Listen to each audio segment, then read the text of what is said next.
Welcome to the Eclipse tutorial.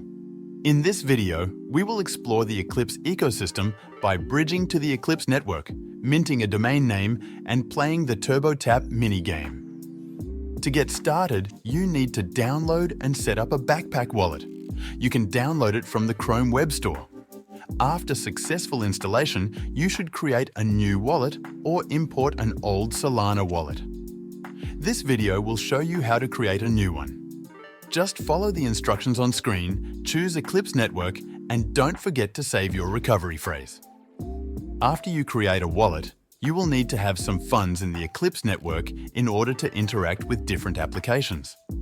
We will use the official Eclipse bridge to transfer ETH from the Ethereum mainnet to the Eclipse network, but you could also use any other bridges depending on your preference.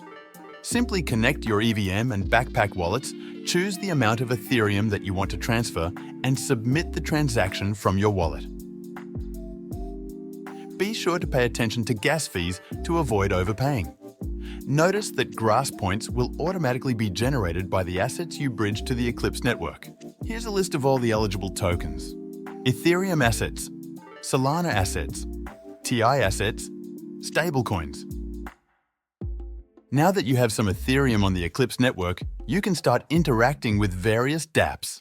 Let's focus on the TurboTap. TurboTap is the official minigame from the Eclipse team. Go to the TurboTap website and enter the invite code. You can find one on the official Eclipse Discord server.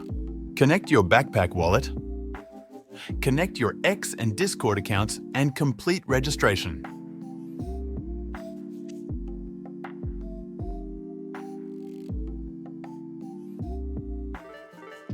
Mint a domain name by approving the transaction in your wallet.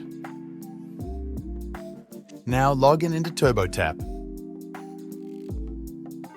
Then preload your Turbo with Ethereum to cover gas fees for each click. Click on the bull to start earning grass points.